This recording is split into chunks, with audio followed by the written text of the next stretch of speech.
Okay, I'm going to keep beating this drum for a bit because there are people who enjoyed the Fraternacons but might not have seen any of the announcements so far. The Fraternacons is its own channel now, and my brother is the new editor for the videos. He was actually the primary editor of the first video as well, though I did put the finishing touches on that one. But going forward, he will be the sole editor on those vids. So if you guys love you some Fraterna content, then please follow the link in the description over to the new channel.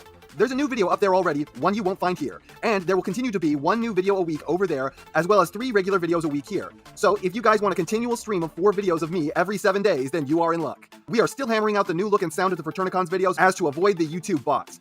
Tell us how you feel about it. Anyways, onto the figure that it took me forever to get a hold of. Oh my god, this thing is really fucking good. Let's start out with the biggest negative of the whole look. That is a stonking huge backpack. I don't know that I've ever seen a bigger one. Also, admittedly, the colors on the whole thing are off. It's hard to describe, but the purples on the robot mode are just the wrong hue. I can't tell if they're too warm, too red, or what have you, but they are just a bit more maroon than they should be. Another thing wrong I don't know how to describe is that he comes across very flat. Like his head, his chest, his stomach, and his crotch are all on the exact same vertical plane, and it looks real weird.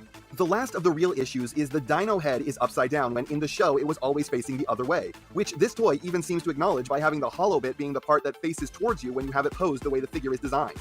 And if we continue on the track of show inaccuracies, Megatron here isn't supposed to have either hand, even though I would qualify this as a positive, and you can hide this away with the side flaps. He's also missing his trademark heel spurs coming off of his giant scaly thigh highs. And the last little bit is a complete and total personal nitpick, but I hate this little crest in the center of his chest. I constantly poke at it because I feel like it should be one of those spring-loaded doors that holds your cupboards closed. Like one of these, actually. Funny he's got a real one right there. But now that the complaining is over, just Jesus, just damn, just crap, just holy hell! This is just nailing the whole Beast Wars Megatron vibe like it was its birthright. This is what I wanted to see from every figure in Kingdom. There are changes to be sure, but this is loyal like the Optimus Primal only wishes it was. Just look at it, it's beautiful and it deserves your respect. Yes. And there's a ton of paint here. Like always, I'm not big on paint. I don't think a figure needs to be painted to look good so long as everything is the correct color. But this time I can see where the budget went because this thing is dripping with paint. They didn't mold stuff out of different color plastics so they looked right, they just painted everything the right color. The only square inch of this figure that isn't painted is the knees down. And it's big. I know I forgot to mention that until now, but this is as big as the 86 Grimlock.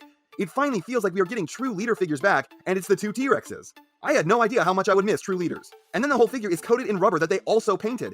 It's such a weird thing to do, but the point of it was to simulate dino skin like on the vinyl dinosaur models that you can get at most any store. Like that is just an extra layer of cost and effort way beyond what I expect of Hasbro at this point. The head sculpt is pure gold-laced dynamite. Once again, the purple is off, but look at that Predacon symbol on his forehead gem. That is pristine, and the collarbone teeth riding in front of his face. Chef's kiss. Mwah! Unfortunately, they didn't cast the back of his head out of the gray plastic, and that does feel kinda lazy. And now that I've said all that, it breaks my heart to tell you that this isn't all sunshine and roses. Because this thing does have its fair share of extraordinarily serious problems. For starters, just look at how loose the legs are on mine.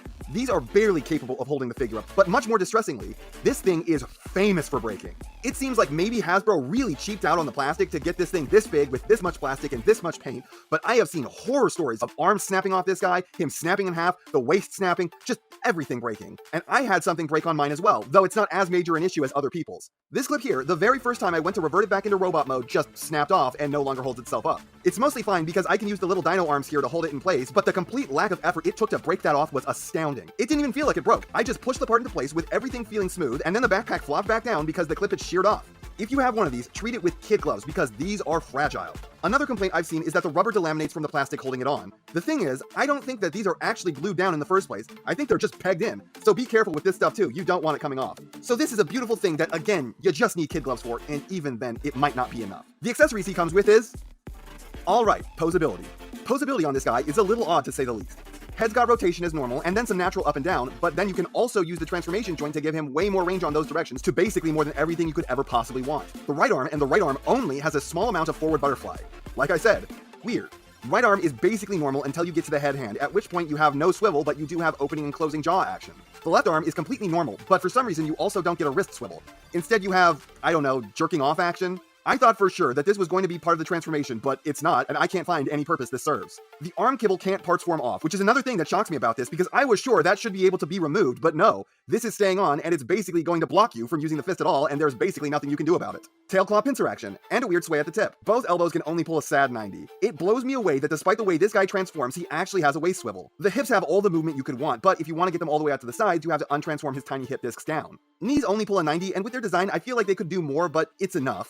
Feet kick some real ass with a solid rocker and a really far toe up and down as well. It was both weird and clever for them to make the claws as all one part. Transformation on this figure is actually shockingly fun, especially when compared with the Masterpiece's clusterfuck of panel folding shell forming. Though it is undercut by the fear of it breaking. And the final result is holy shit. This thing looks astonishing. Yes, it's the wrong dino head, and I will always wish for it being more show accurate, but man, how can I complain in the face of this? Like, look at it!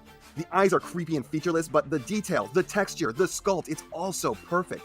It's an almost perfect model T-Rex. It's like it looked at the official Jurassic Park toys and thought to itself, I can do it better. And the posability is off the charts. I think this might be the most posable beast mode of all time. Possibly the most posable model T-Rex of all time, even among the ones that don't transform. Jaw has a cool automatic opening action where when you push on the lower jaw, both open. However, you can't push on the lower jaw to make them both close. Instead, you push on the upper one to make both close. Also, can I point out, I know this thing has a single tooth gap at the front, but why does this thing get to have a full set of front teeth when the 86 Grimlock and Dinobot didn't? If this is for safety reasons like people say, then why does this one not need to be safe? Head's got rotation of the neck, head's got rotation of the head, all of the tilt up you could ever want. Dino arms can do the Jedi mind trick. I'm not the robot you're looking for. Yes. Knees still bend and rotate, and the foot stays uninhibited. Tail has an extreme and flowing amount of waggle and bend. But most shockingly of all, these legs are working at 100%. There is nothing they can't do. They go forward, back, out. There is not one joint this thing fails to have. This might be the most successful alt mode of all time. Name one alt mode more full-featured than this. And this is why I will never pull any of that stupid Hasbro shit. This is why I hold Hasbro to a standard people often criticize me for as being unfair. Because I know that Hasbro is capable of releasing absolute tyrants of figures. Things so good they drop your jaw. And they don't need to slam it so hard out of the park it breaks orbit and reaches the depths of space like this every time. But I can see when they are working for our money, and I can see when they are just trying to rest on their laurels and cheat us because they don't want to put the effort in. I'm going to tell you this right now. I have the Masterpiece. This is better. This is better by a lot. Robot look, gotta go for the Masterpiece, but not by a lot. Robot posing, again, the Masterpiece, but still not by a lot. And the transformation is vastly, and I mean vastly superior here, and the dino posability is once again vastly superior here. If you need something with a dino mode that looks exactly like the show, then the Masterpiece is the only real option here. But if you want something that is just a good representation of the character, that is not a miserable pain in the ass to transform, with the most posable dino mode of all time, then this is the figure to get. Hell, if you just want a model of a T-Rex, then this is the figure to get. This is so good, and it's a tragedy that it's so easily breakable. I can only hope that later releases of this figure will be more durable. This is fantastic, and were it not for the brittle plastic, I wouldn't care if you don't like Beast Wars. I would still recommend this to you.